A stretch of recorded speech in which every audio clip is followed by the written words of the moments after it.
सारी उन्हें ये हवा नहीं मिली थी, बिकॉज थोड़ी चीज टाइम, एक हफ्ता या फिर लाइक हार्डली 15 डेज। लेकिन अब ये बात जब उठी है तो ये बहुत ही लोग, हर कोई सुशांत से खुद को रिलेट कर रहे हैं।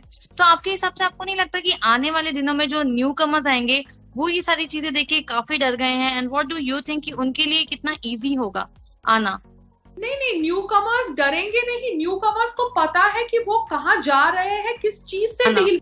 नहीं नहीं, न्यू कमर्स डरेंगे नहीं। न्यू कमर्स को पता है कि वो कहाँ जा रहे हैं, किस चीज से डील करने वाले हैं। और ये जो सो कॉल्ड गॉडफादर्स हैं आपकी इंडस्ट्री के अंदर, वो ऑब्वियसली बैकफुट पे आ जाएंगे, क्योंकि सबको पता है कि सोशल मीडिया का जमाना है।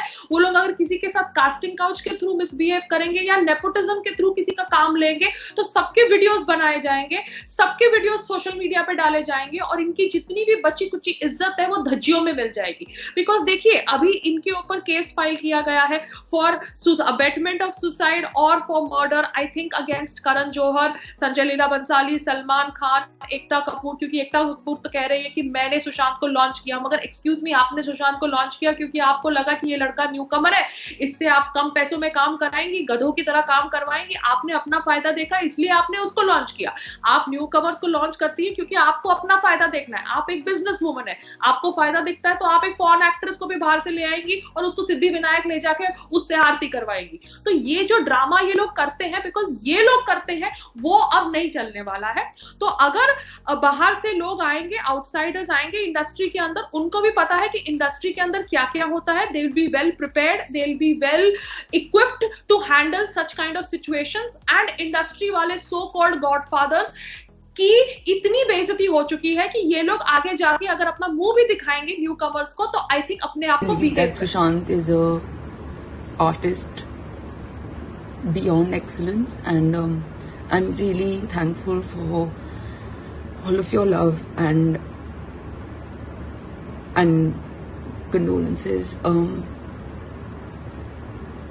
I would just really appreciate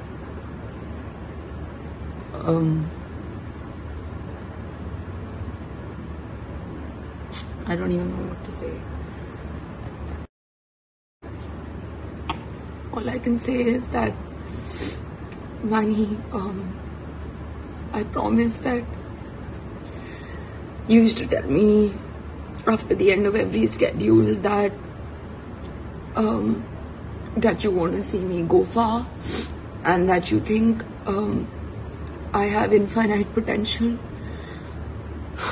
And we spoke about what we wanted to do for the purpose of education of children in India, and you had these insane ideas. And because I was doing all this work on ground, we spoke about bringing that together, and I just promise you that everyone who loves you is forever going to be grateful for the gift that you have left behind, which is the amazing work that you've done and the life that you've lived. And we just wish you'd never done this.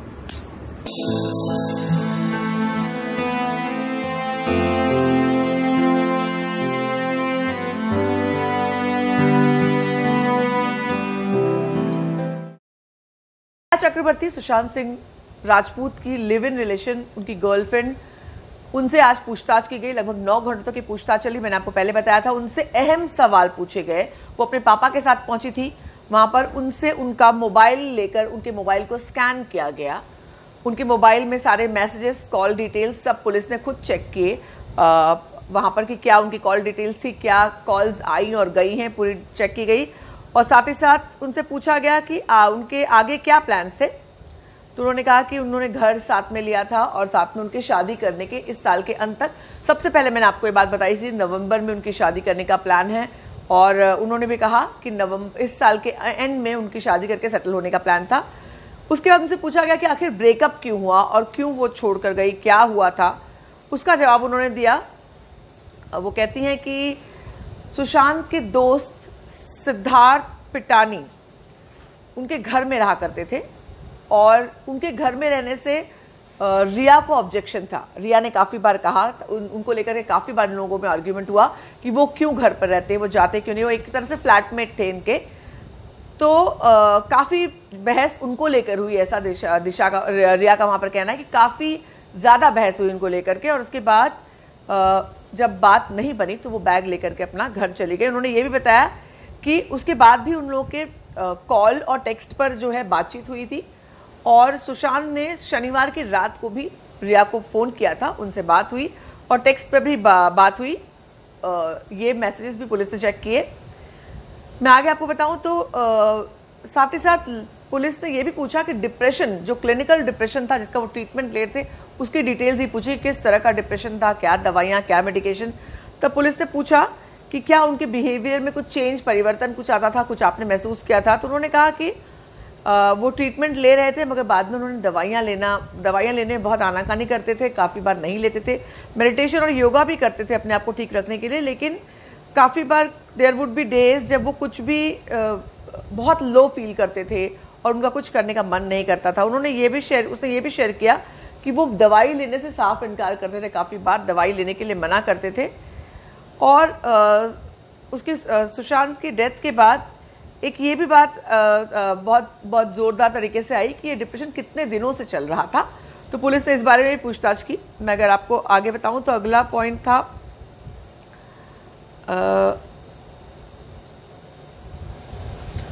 उनके काम के बारे में, और कि सुशांत ने अपने आप को डिस्कनेक्ट कर लिया था, कितने काम, कितने प्रोजेक्ट्स थे। तो एक बहुत अहम बात आई है कि पूरा जो सुशांत का पूरा काम ऑलमोस्ट रिया ने अपने हाथ में ले लिया था, और रिया काफ़ी कुछ हैंडल कर रही। रूमी जाफरी की फिल्म के अलावा भी उनकी फिल्म प्लान थी, जो दिल बेचारा का जिक्र, उसके अलावा भी एक प्रोजेक्ट प्लान था। अगले साल के एंड तक सुशांत की डायरी पूरी तरह से फुल थी उनके प्रोजेक्ट्स के साथ। वो उन्होंने पुलिस को डिटेल दी कि क्या प्रोजेक्ट सुशांत किन चीज़ों के बारे में बात कर रहा था, वो सब उन्होंने पुलिस को बताया।